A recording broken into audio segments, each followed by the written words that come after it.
So you give madness, you receive madness. So even if you say maybe something was done to you, so you give what you were given. Still aspect of giving. Sometimes you can give kindness even if you are treated cruel, because it's what you feel within. It's what your conscience tells you. It's always a small voice. Yes, it's always a minority voice. That's why you say when you find yourself in crowds, the majority side, it's never the right side. It's always the dark side of the moon that you cannot be able to see, because the said majorities also have their own troubles. That's why they need to always be in crowds, because they are haunted by the nature of things that they give. What they gave is what they are receiving. So so you always have to be in a crowd. I need someone to hug me and all that. Not everybody who's in a crowd is there either with the wrong intent, but people can hide in crowds, because it's safer. There's light there.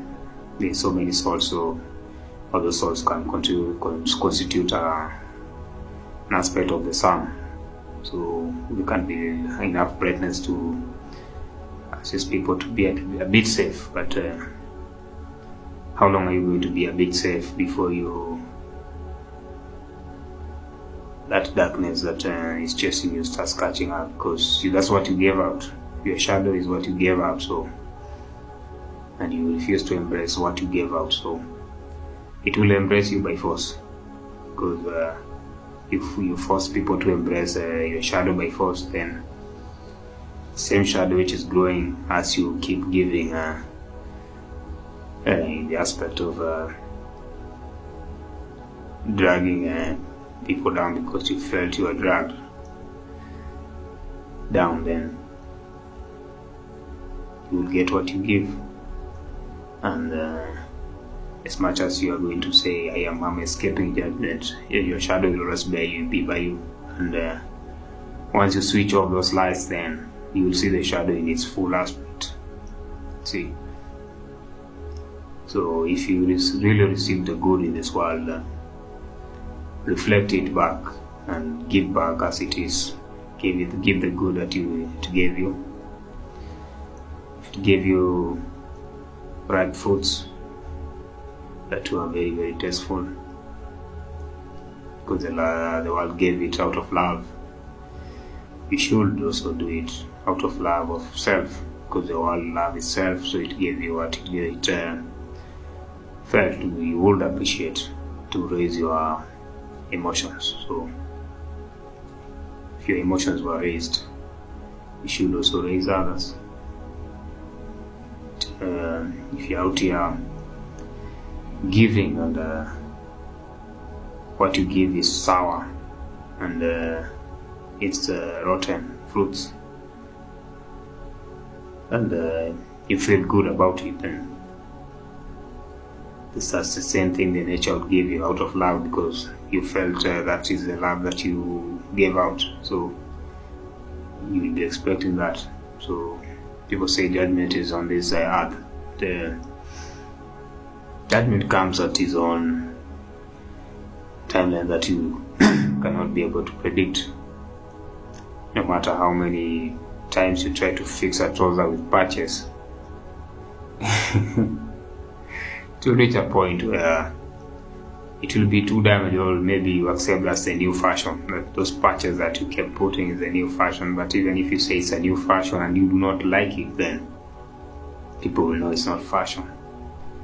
It is the only your own hate that you gave out that you are receiving in the most proper way possible. Because if you look at fashion, fashion and madness are usually very closely linked. Someone can dress in a certain way, but if they really love how they are dressed, then it can attract another person to dress the same way, another person, because just an aspect of self-appreciation. But if they hate what they are dressing, like, then everyone else will hate that. They will say that's madness. See, say fashion and madness are just two sides of the coin, same coin. It can look good to one person, to another one it can look like it's madness, because it's one of the person that is seeing it as madness is projecting it because they don't like it.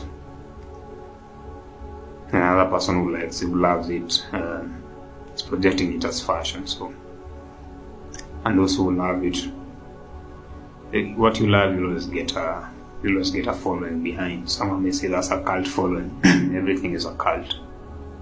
That's why you call it culture. Yes. Cult is all. There's some worship in it. Yeah, what the interest, why you drive your interest and attention, that's an aspect of worship. It doesn't have to be kneeling and all this wailing that goes around in the settings, but of course if you keep begging, it means your hand is also stiff. You also want to be begged. Like you said, it's everything. The soul is like a mirror. It reflects what you project. See. So if you find yourself in a state of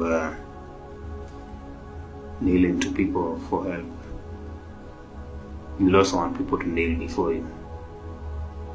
But if you find yourself giving in a kind of state, even when you ask the same people and they decline, you still feel within your heart that you gave because you felt within yourself that is your kindest aspect, because that is your love in the state of resourceful abundance. They say souls cannot be measured, so you can know how big your soul is by what you give. So that lady who gave that one coin, it's not measured because the coin, everybody gives their own coins and their own values. They are measured according to, against what they have. If I have 50 billion and I give 2 million in a church, mosque, synagogue setting, it may look like a lot of money. But if I measure it against my net worth, then is it really even?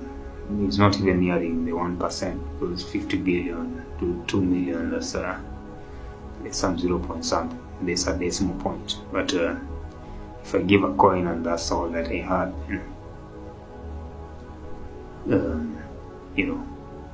I've given 100%. See, so even though people like to give in religious settings, and they don't like to give to normal people because they say God is found in these churches. The God that you're looking for is always within you, and it is you. Because that soul that was breathed into you is actually you, just an aspect of the very Most High.